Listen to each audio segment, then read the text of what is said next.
Hey, 918ers, we are back. That's right. Welcome to the first live show of the new year. And what better way to celebrate our new season than by taking a look back at the bright spots of 2021? Yes, folks, there actually were a couple of those. I'm your host, the Geek Boy, and joining me tonight are the magnificent Goldar, the gamer with the golden throat. We have the commander of Ice Station 918, Mr. Narwhal, in the house. And lastly, executing assigned producing duties flawlessly, the Reverend IT Geek is here. That's right, kids. Welcome back. It's a new year.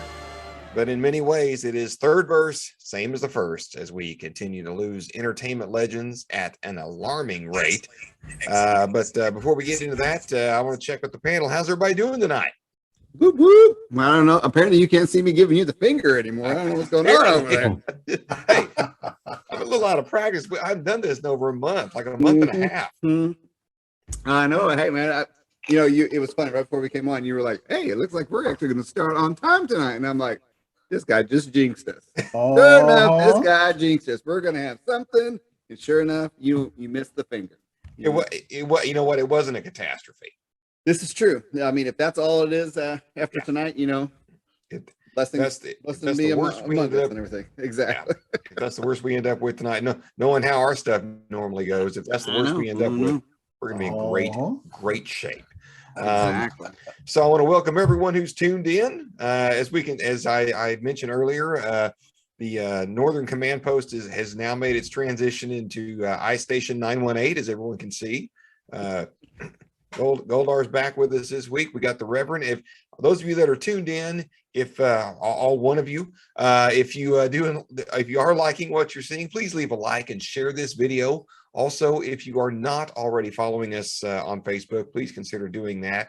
And if you're so inclined, jump over to our YouTube page and like and subscribe to that as well. We are eventually going to be moving our primary focus over there in the coming months. Not sure when that's going to be. We were hoping it would be January 1st. However, because I've had about 19 different Decepticon variants attacking me at any one time, I've not had a chance to play around with that as I would have hoped. So I believe you're on the Starscream version now, aren't you? You know, because all the crying you're doing. That's the weakest one. That's the weakest one, I hope.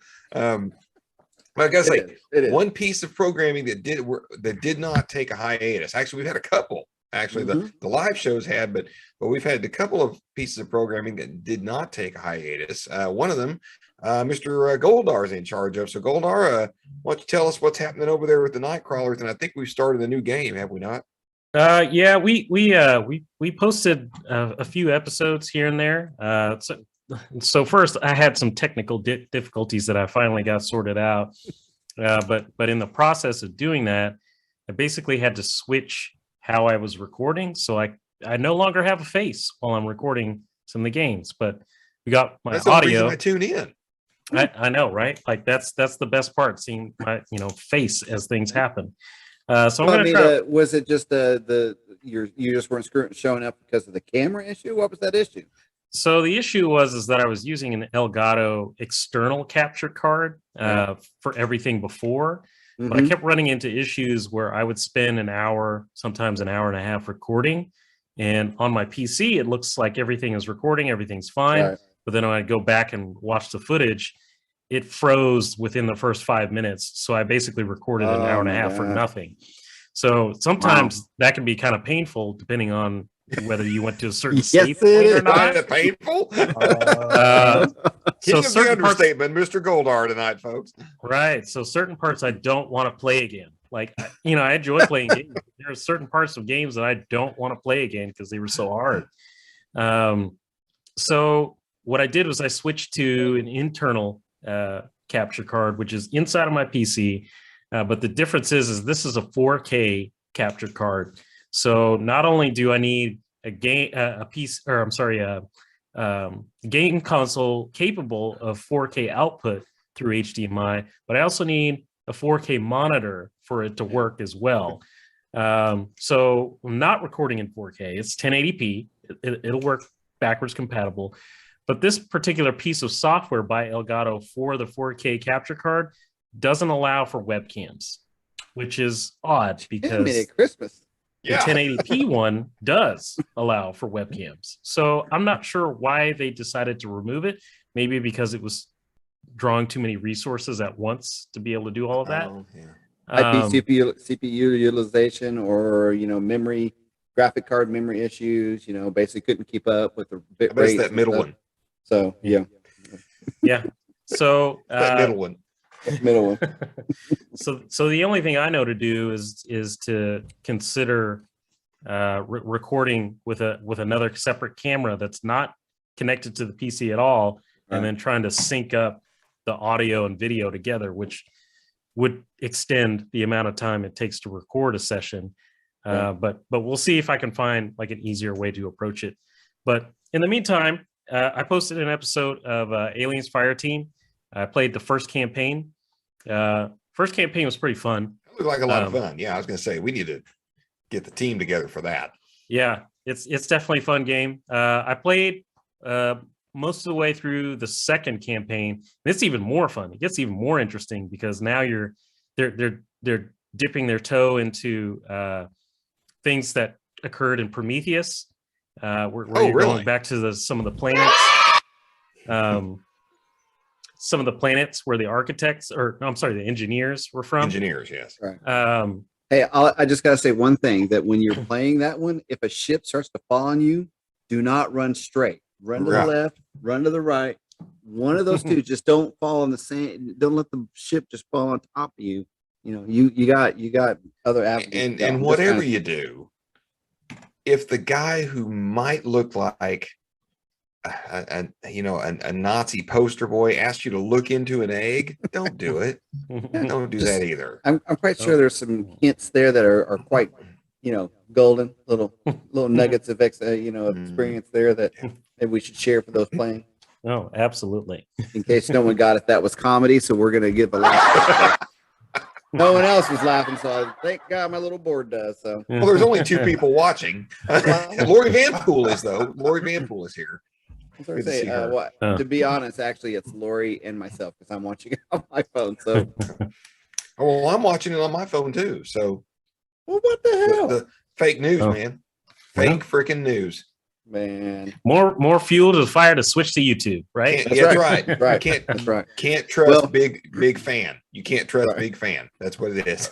Well, we are streaming on YouTube right now, by the way. Okay. Well, I got us both going. So, all right. Anytime I host, I always do YouTube and you are the man. Hello, folks out there in YouTube land. Hopefully, you're not doing a live chat because we can't see what you're saying. That's right. Actually, if you're on Facebook, I'll flip over to the YouTubes. I'm on the Facebook. If you'd like to go to the YouTube, right, give us one moment. So, yeah, I'll just flip. Anyone got any little commercial jingles like? No, no. It's that's right. What's the slinky one? Do we got the slinky? Oh my gosh, that's crazy. Here we go. Fanboys tonight. Yeah, we're gonna have some fanboys tonight. Man. All right. So we know if we ever need basically commercial jingles, Mr. Narwhal there is our man. That's right. That's right. I am the multimedia maestro over here. There you go. There you go. Yeah. Speaking of which, go ahead. I was just gonna say, what would be funny? You really should make some commercials for our shows, and we'll just pop them in from time to time, some comedy ones and stuff like that. You know what? I could do that. I have the skills. What pays the bill? Exactly. And all the vast amount of time that you have, everything. I know. Some more videos for us together. No. Yeah. Well, up here in Ice Station 918, it's not like we have a whole lot to do. We're sort of hunkered down in the snow. We've actually had a heat wave over the past day or two. We actually got above freezing. All right. I know. I shorts actually and short sleeves. Frighteningly enough, I actually did go outside in my shorts yesterday. I had a parka, I had snow boots, and I had shorts. I looked completely Minnesotan. Having a heat wave. That's right. We're having a heat wave. If we keep singing, we're going to lose one of the people that we already have on. So now if we turn to the monkeys, hey, we're the monkeys. That's right. Right. Well, so Barker's here. Barker. Oh, excellent. 2023. Excellent. Of course he is. Of course. And the razzing begins. Oh yeah. Here we go. Oh, all right. I got to you on jump the back over to YouTube? the main broadcast for this. Okay. You on the YouTube page?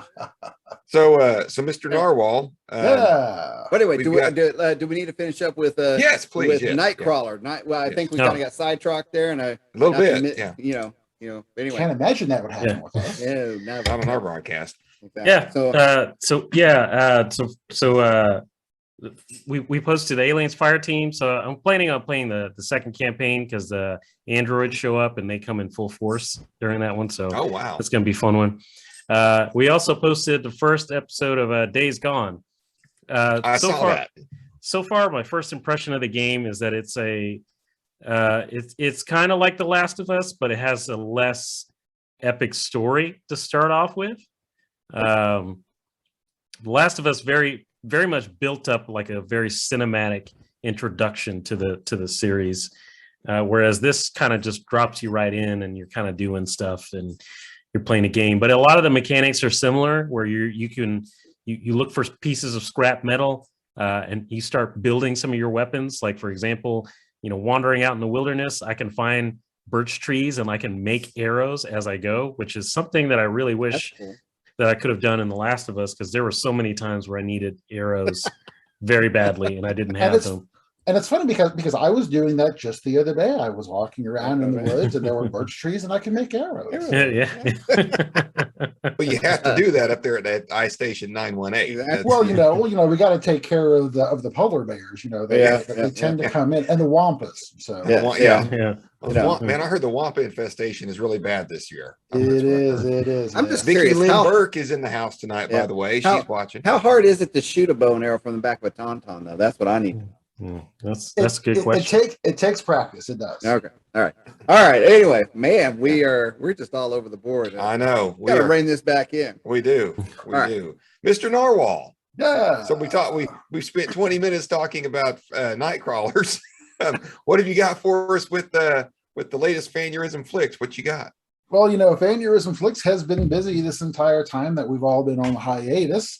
Yes. Looking at the list of things that we've shown, we started off early in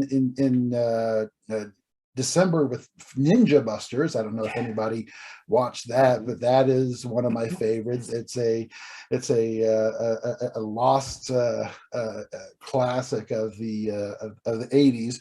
And then we had a couple of Christmas specials that we ran on there, and then we rounded up with Black Christmas over the holidays. Something that is completely family friendly to get you Yes, absolutely. But I knew I had to do something special to kick off 2022. I had to dig deep in my archive, and I had to find an awesome movie just for our viewers, and that's why currently streaming on our YouTube page is Battle Beyond the Stars. Let's roll a clip.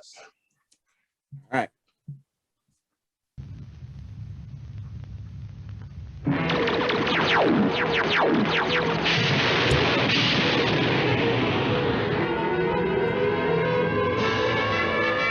Ruthless invaders, a defenseless planet. Battle beyond the stars.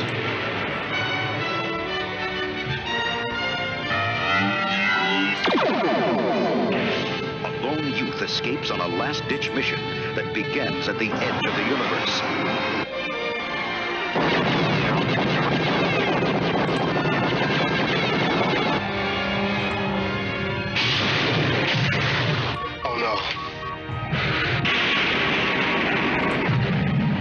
The story of a boy who finds more than he expected.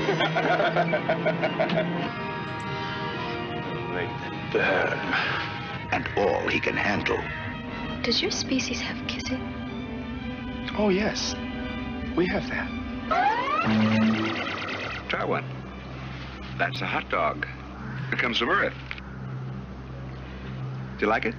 There's no dog in this. Mm-mm. Soybean meal, niacin, dextrose, and sodium nitrate flavoring. That's what we call meat back home. Battle beyond the stars.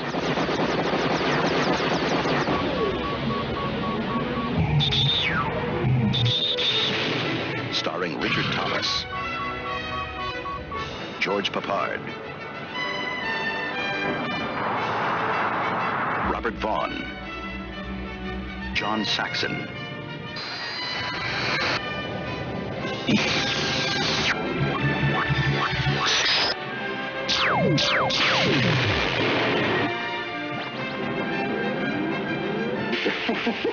a battle beyond time, beyond space. They set fire! That ends in a desperate gamble. They'll be able to board us. It won't make any difference. Get that hatch open!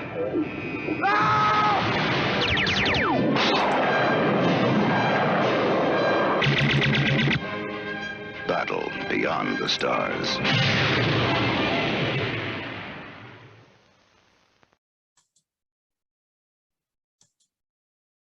Oh my God. I remember this movie. I had totally forgot about this one. I love that movie.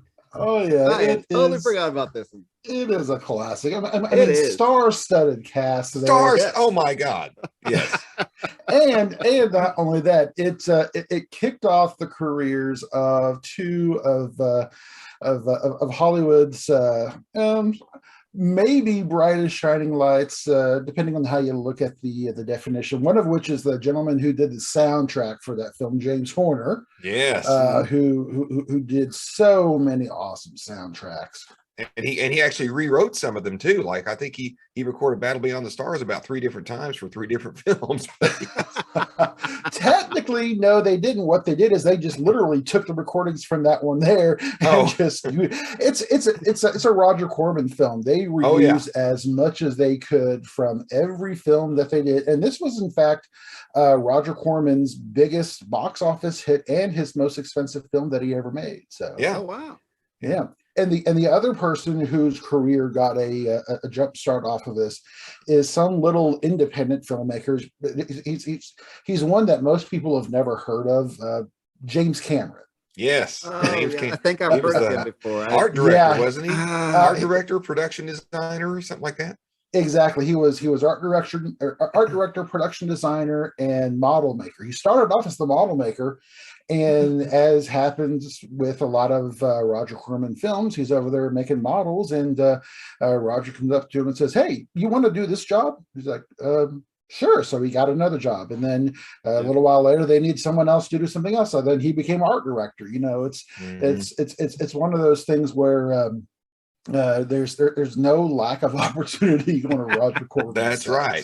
Well, it's like film school. It's like a free. It's not free, but it's a film school. And I mean, and I'm with the Reverend. I remember this movie. I remember watching it as a kid. It was on HBO like all the time. I was so young I didn't realize it was a ripoff of the Seven Samurai and the Magnificent Seven. But you had George Papard, you had Hannibal Smith, you had John Boy. Yep. You had Robert Vaughn and John Saxon in the same damn movie, and their ship that is questionably designed that may look like a part of a human anatomy. But you can't get any better than that in a battle beyond time, a battle beyond the stars. It doesn't get any better than that. It does not. So this film will be up on our Facebook, on our YouTube page going forward. It's been up there for about a week, and a few of you have already gone out and watched it. And we will be dropping another new movie next week. Awesome. And looks like Celia Insberger is watching with us. So welcome everyone. We actually are going to get to our agenda tonight, but before we do, so I say we got one more bit of little plugging we got to do. Programming we got to plug. Yeah, after too long of a hiatus. Reverend, are you ready? What's back? Sci-Fi Friday. Yes, that's right. It was worth tuning in just for that. That's right. Sci-Fi Friday is back tomorrow, and man, are we coming out of the gate swinging. After being off for the holidays, like all the holidays, the episode of the little space station that could, Babylon 5, is back in our broadcast rotation starting tomorrow night, and it's a big one, folks. This is the episode that the entire first half of season 2 pivots on. It is the J. Michael Straczynski scripted story entitled The Coming of Shadows, season 2, episode 9, and it could not be more aptly titled. In tomorrow's episode, the Centauri Emperor arrives on Babylon 5. Jakar is not happy about that. But little does he know there are many forces moving behind the scenes, in the shadows, if you will, that will change the galaxy forever. I've always said that the writing on this show has always been top notch, but it hits a new level tomorrow. In fact, this is the script that the show won its first Hugo Award for. So the writing's impeccable. It's assisted by a great guest star in the form of Turhan Bey, who plays the Centauri Emperor. And there is an unexpected appearance by a character we haven't seen in a while. So that's all I'm going to say about that. If you're new to B5, into the B5 universe, or if you've just enjoyed revisiting it with us, then this is a definite must-see tomorrow at 7 o'clock. What is it, Reverend? What are we going to air tomorrow night? Sci-Fi Friday. That's right. The Coming of Shadows airs tomorrow night. Before all right. Before we move on, though, we posted something on the Fanboys 918 page about the reboot of Babylon 5. Yes. And I believe, just for a quick update, that the scripts have been written, submitted, and now it's pretty much up to the studios to go yay or nay. Is that correct there, Geek Boy? Yes, the pilot script has been done and turned in. No more notes. It's all been accepted. They're just waiting to see if they get an episode order. Now, this seemed like a sure thing, but what is throwing a kind of a spanner in the works, if you will, is I don't know how many people know. We haven't posted a lot about this because it's a little too inside baseball for us. But the CW network is for sale, and they are concerned that the new buyers, which are not of the CW's sensibilities, for lack of a better term, may can all of their original programming. So we'll say goodbye to the entire Arrowverse. We'll say goodbye to the sitcoms they've got going. And so B5 may not go forward. Now, if Babylon 5 is a Warner Brothers property, it's doing great numbers on HBO Max for them. I can't see them maybe not porting this over, especially if they've done a lot of work. Instead of making it go bye-bye, they might bring all these shows over to HBO Max and make them HBO Max originals. Wouldn't be a bad move for them. No. So, but anyway, I just know we had a little bit of tribute in there, and since we were talking about it, I figured we'd throw that little nugget in. So let's let's get started into probably one of our segments that's not as fun as our opening intro or topics tonight, but we always want to pay our respects and tributes, and so let's get that kicked off tonight. So we did. We had 4 legends leave us between the end of 2021 and now. A lot of these would have been covered over the last few weeks, but like I say, we've been off for the holidays. We've been off because of illness and whatnot. So it's we kind of had to front load this segment this week. But the first one, Michael Nesmith of the 60s pop group The Monkees, passed away at the age of 78 on December the 10th. For those who don't know, and this is going to sound, especially, and I know we've got a huge Monkees fan tuning in, watching us. This is going to sound like I'm being condescending, but I'm not. But for those who don't know, they're maybe too young. The Monkees were kind of the first manufactured band, kind of we would think of them like people would think like NSYNC or New Kid, but they were not that. But I mean, they were kind of the first band that were put together as a corporate interest and were meant to be a direct response from America to the Beatles. They were meant to be America's answer to the Beatles. I mean, they had a quirky TV show with very sort of off the wall humor, much like what you saw in some of the Beatles films like Help. And their songs were written by some of the best songwriters in the industry at the time. Mike Nesmith was an accomplished songwriter in his own right, and he even continued to write music successfully, I might add, after the group broke up. He was an Air Force vet, and he was kind of known as kind of the squeaky wheel of the Monkees. He's the one that kind of pushed for him to actually record their songs in the studio and actually learn the songs, not just stand there and kind of go through the motions. So, they had a lot of, they had actual albums that they did where they wrote the material and played all the instruments and things like that, which was not really kind of what they had originally envisioned them being, but that's what they became thanks to Mike. A little bit of trivia: his mother invented liquid paper, not something that gets used a lot today, unless you're going to spend a lot of time wiping your screen off. But it made his family millionaires, so that he inherited a huge fortune. So he would go on to produce movies, video comedy skits.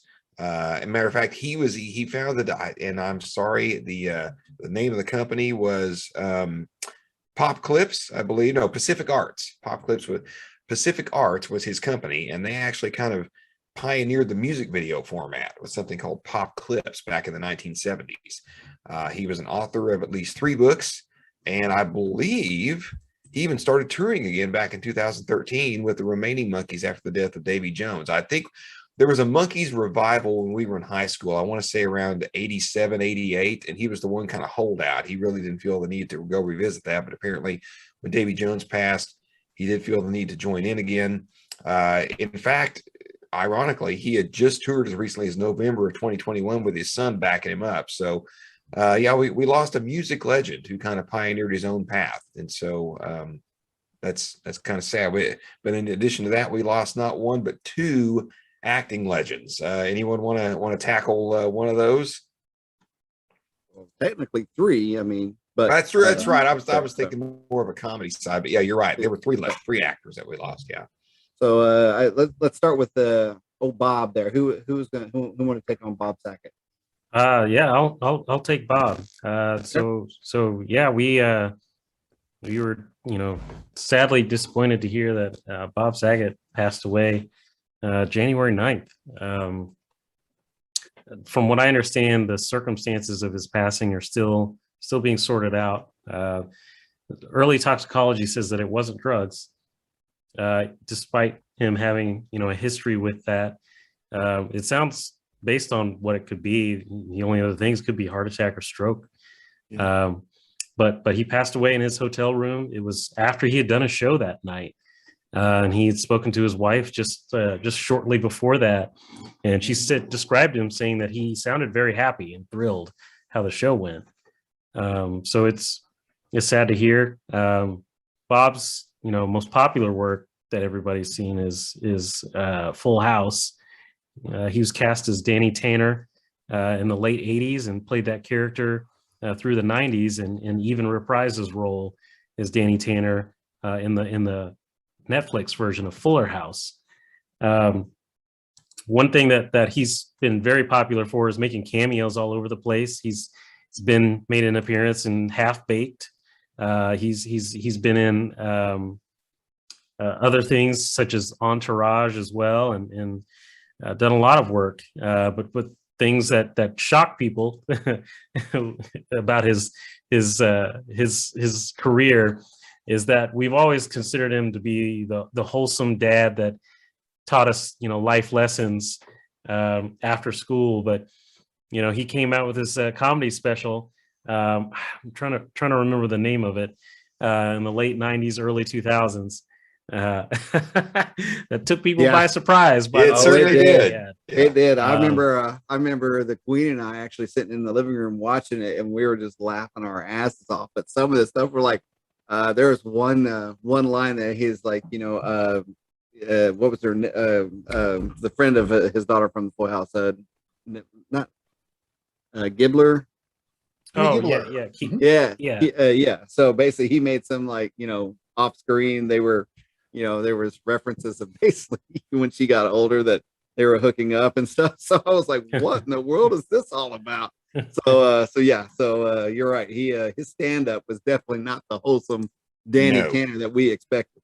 Well, and I always kind of took that as, now I saw him on one of Rodney Dangerfield's young comedian specials back in the mid '80s on HBO, and I always took that as between that and America's Funniest Home Videos, he was really kind of typecast, and I kind of took his stand-up as kind of like this was his way of kind of trying to break out of that mold. Some of the stuff he said, I think he was just saying because it was provocative, but like you, I remember watching some of his stuff for the first time, and it was like when I was a little kid and caught a Red Fox stand-up special, it's a guy from Sanford and Son. What?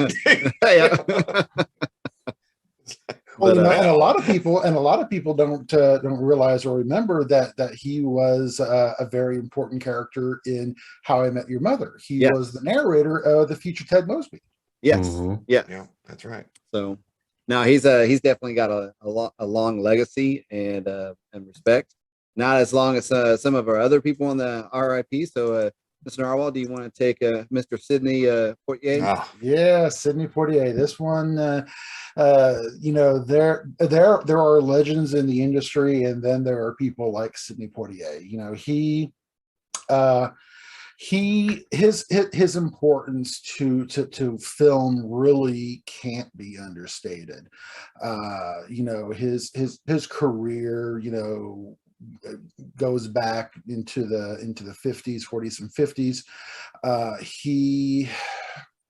He was the first African American to ever win an Academy Award for Best Actor, which is a massive accomplishment in and of itself.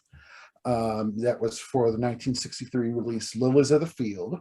And then in 1967, he was actually the #1 box office draw for that year, appearing in To Serve with Love, In the Heat of the Night, and Guess Who's Coming to Dinner. Oh yeah. You know, and for a black man to be that that vital and important in the late 60s, you know, that was practically unheard of at that point in time. You know, his career paved the way for so many other actors and actresses out there. You know, you really can't understate his importance.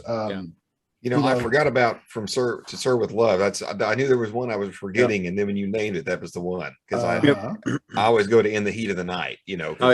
Those are the ones that everyone always remembers. And then, you know, he was in many other films. You know, he was in Blackboard Jungle, and he was in Sneakers, and I loved him in Sneakers. Yeah. Oh, I forgot he was in that. Oh, I loved it. No, man, that's one of my all-time favorites and stuff like that. But he's great in that. Yeah, he's the angry, you know, FBI retired FBI agent. And stuff like that. Oh yeah, he was great. Well, what was the one he did with? I cannot remember the name.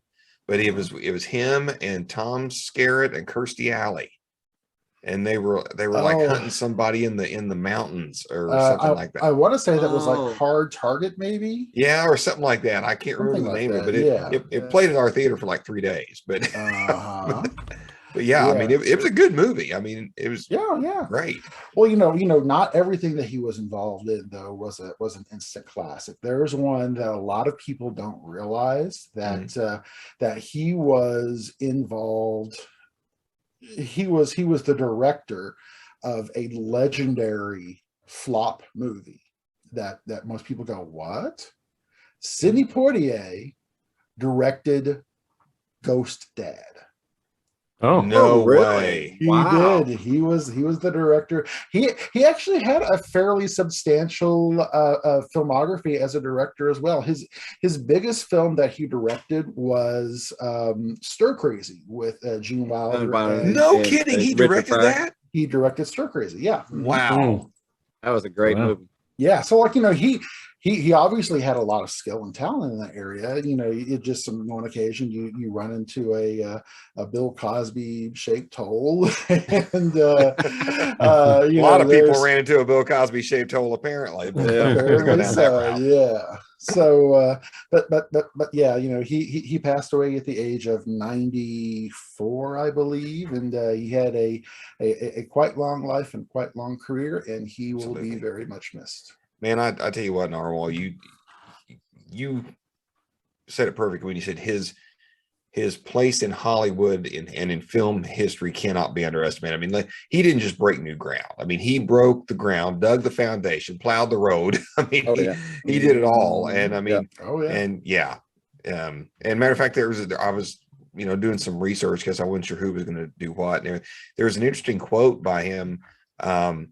Where somebody asked him, you know, and this was back in the late 60s, you know, because he kind of got typecast as well as playing very intellectual type people, very, you know, and they said, why don't you ever play villains or something like that? And his answer was so, I mean, you could tell it was very, he didn't think about how to phrase it, but he responded so fast and so immediate that he meant it. And they was like, look, I'm the only black actor in Hollywood getting consistent work right now, so I'll be damned if I'm going to play something that doesn't represent us well. You know, I'm like, wow, man, you know, good for you. You know, and as a result, a lot of his early work is very culturally significant. Oh yeah. You know, so but it's also entertaining. Yep. You know, he never put a message ahead of the art, which I think was great. So Yep. he will be sorely missed, as well as with our last person. Yes. Reverend, I don't know how you're going to do this, but go ahead. Man, so we lost, I mean, Sidney Poitier, yes, a true Hollywood legend, and will be sorely missed. But, you know, when you think of TV, you think of movies, and and everything, there's just one person that has become a staple in our culture, and that is, you know, Mrs. Betty White. She died just New Year's Eve, I believe it was, at the age of 99. She was going to turn 100 on January 17th. No kidding? She died that close to her 100th birthday. Wow. Yes. Yep. And so, of course, you know, that was 2021 giving us the last finger it could give us is by stealing this national treasure from us. But, you know, what was is so cool about Betty White is that the staple that she's been through kind of throughout the whole TV and movie industry. Like Sydney, she kind of was paving the way for young female comedians. She, you know, she in my readings and research and stuff like that, it was like no role was too small for her, and no opportunity to get in front of a camera should be shied from. I mean, she became, you know, staples on talk shows and game shows. I mean, like, she was a constant, you know, presence on the Jack Parr and later Johnny Carson's Tonight Show for a long time. She was, you know, she was on Password, Super Password, $1 Million Password. I mean, all these game shows are out there. I mean, and then of course she was also great at the one-liners. I mean, you know, and also when you think of Betty White, I mean, nothing comes closer than her character off Golden Girls. I mean, she played the ditzy blonde and to the T, and it was fantastic. I mean, she could just make the most experienced comedians just bust up with laughter. And so you know, a lot of people have paid tribute to her for what they represented in their lives and everything like that. But I tell you, there's one thing that shocked me. It is the tribute that John Mayer did for after her passing, and he did a live acoustic playing "Thanks for Being My Friend," which we've got that video. So I'm going to actually pop over, and you know, this is, you know, it's kind of ironic that, you know, that we're playing this for Betty White, but actually, you know, all four of our RIP guests tonight and everything, it rings true to them as much as it does to Betty White. So with that, we're going to jump over, listen to John Mayer saying thank you for being our friend, and we definitely say thank you to being our friend to the other people on the panel. Thank you for being a friend. Travel down the road and back again. Your heart is true. You're a pal and a confidant. And if you threw a party and invited everyone you knew, you would see the biggest gift would be from me, and the card attached would say thank you for being a friend.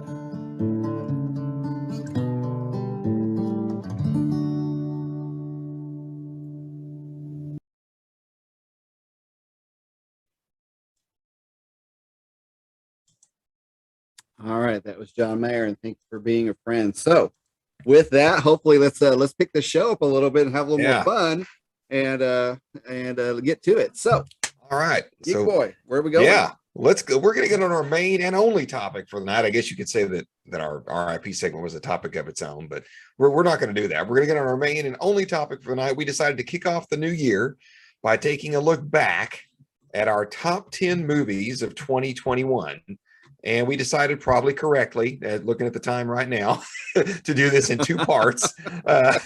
Tonight, we'll be covering the first half of the countdown, and next week, we'll finish up. Now, our process, for everybody who may be watching, our process of deciding what was on the list was a laborious, scientifically well thought out process. I won't bore you with the details, but it was just stretched our intellect to the hours and maximum. hours of computing, Yes, hours processing, pouring time, over the pouring over. Mathematical formulas are flying Yes, around, and yes. They were just coming at us.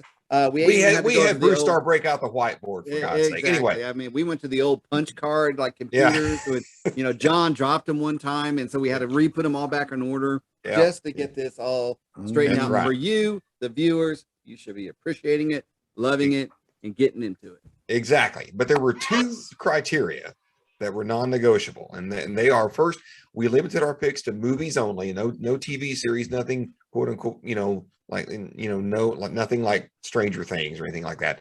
But any movie was eligible regardless of its release model. With all everybody knows, the last couple of years release strategies are so crazy. There's been so much day and date stuff.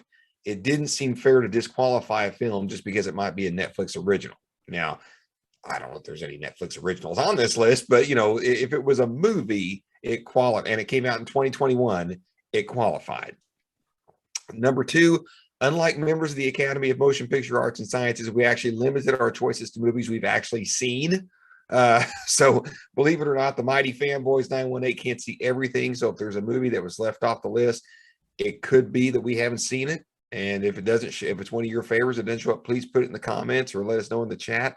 So with all that being said, we had some good old-fashioned horse racing in both halves of the countdown, even if the ones on this side did feel kind of like a race to the bottom.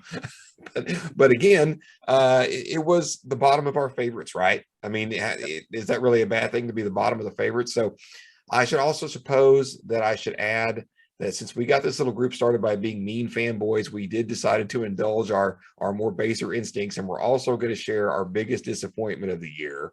But we're trying to stay upbeat and positive, so we decided to limit ourselves to one each in that category. So we're each going to pick our one film that was the biggest letdown. So with that, I'm going to kick it back over to the Reverend IT Geek as he gets it started. Reverend, you want to let us know what landed at number 10 in our countdown? So as we've talked throughout we're on season 4 now, right? Of our Fanboys 918. That's correct, sir. Fantastic week in review and everything. So, and so over these last 4 seasons that we've been able to promote this, I think it's become pretty clear I'm one of the comic book aficionados, if you will. And so with that being said, number 10 one is the Justice League movie, but the Zack Snyder cut. That's right, fans. Everybody got to spend the almost 4 hours of watching this on HBO Max when it was released, and I tell you, it's a far superior than what we ever got in the theaters. It told a better story. There was a lot of things that were answered, I believe, in the Zack Snyder's cut on the HBO Max. There was a little bit more of what I felt was a little more of a challenge of forming the team versus how that was all kind of brought up. And of course, the thing I loved most about it is that you actually got to see you got to see Apocalypse. And so, I always thought that what we got with Steppenwolf was always kind of subpar. If you're doing a Justice League movie, not Apocalypse, Darkseid. Sorry. Apocalypse is where he's from, Darkseid. Yeah. Sorry, I'm running the board and trying to make sure I don't leave us on scenes, and so I was like, "That's okay." I was looking at the planet Apocalypse, and I was like, Apocalypse, yeah. Anyway, so I always felt we were kind of underserved when they gave Steppenwolf as the villain there, and not to have Darkseid show up in any fashion was just didn't even do us justice in a Justice League movie, especially of how prevalent he's become as one of their nemesis and stuff. So I enjoyed the 4 hours that I got there. There was a few things that I still wish they would have done a little different. There is one scene, I ain't gonna lie, they could have cut that one entirely out, and that's the whole Flash and Iris scene with moving the hot dog and playing with her hair. I'm like, this is very weird. That just needed to go away. And is it though, knowing Ezra Miller now? Is it weird? Well, he's not. This is not Ezra Miller. That's supposed to be Barry Allen. Sorry. Don't give me Ezra Miller's. Don't give me Ezra Miller as the Flash. Give me my Barry Allen back. But bringing back Superman to life. I wanted to see the black Superman uniform. Nothing. you know, and you get to see some of the concept art and everything of it, and it looks fantastic. And so, why they chose not to give it to us, I think we probably discussed it in the past, but you know what? It's probably so irrelevant to me that I don't even remember it because it makes no sense. And so, but that's probably why it fell as number 10 in our lineup. And I'll kind of turn it over to the rest of the panel about what your guys' thoughts on Zack Snyder's Justice League. Goldar, you want to go? Yeah, just like the Reverend mentioned, it's a far superior version than the Whedon version, the Justice League. Yeah, Justice League, whatever you want to call that. God, it was terrible. And one of the things that they did such a great job with was that they gave Cyborg like an actual story. Yes. That meant something. So, seeing that and then hearing about all the issues that Ray Fisher had on set, it's very sad because it's like, well, this character could have been really great if they, Warner Brothers cared enough to do a sequel with him, like, because they already gave us everything that we needed to care more about this character than any of the other Justice League characters that appeared in the film. Right. So being able to see this, it's kind of bittersweet in that regard. Steppenwolf did appear to be more of a threat and looked it too. His appearance in this was a lot more menacing than kind of the goofy look he had in the other one. So that definitely played into it more. And I really loved the Flash sequence at the very end, where he starts turning back time. I think the only thing that would have made it better for me is if Cher came on. If I could turn back time. Took my joke. Damn it. Damn it. Took my joke. That's a good one. Geek Boy got beat out for it. That's right. Gotta love it. Gotta love it. No, I think that was fantastic because it gave us at least some inclination of how powerful the Flash really is. It gave him something to do instead of rescuing some random Russian family in a pickup truck driving around a abandoned nuclear site. Like what? That was I don't know. Flash definitely had a better storyline than what he did in the first one. But I definitely want to echo what you said there. They truly gave you a good Cyborg movie and how he was dealing with what he was dealing with, and how he was deciding to use these newfound powers instead of just being this lurking cyborg in the alleyways or staying in the apartment. I mean, he was gripping what the powers he was being presented with and what he could do with them, and then the internal struggle of right and wrong. Because I love the sequence where he's he's kind of scouring the world, and he out of everything that he can see, he still sees, he cues in on this woman that's having literally a go at it of struggling, keeping food on the table for her family, not making enough money and all that stuff. And he decides to, that's the thing he clues in on, that's the little person that needs the help. So again, it just gave you a much deeper meaning and relationship with Cyborg than what we got in Justice League. So Narwhal, what are your thoughts on Justice League Zack Snyder cut? Yeah, I think that this one scored where it did, down at number 10, because while it is a much better film than the original one, it is a 4-hour long film, and it feels like obviously they took advantage of the fact that this was not going to a theater, that they didn't have to worry about fitting in enough screenings in order to make money, and there's a whole bunch of other stuff, but still, even then, it really does feel overlong in a lot of ways. And then obviously too, I think just the fact that you have the competition with the Justice League, with the original version, and then the new version here, I think that probably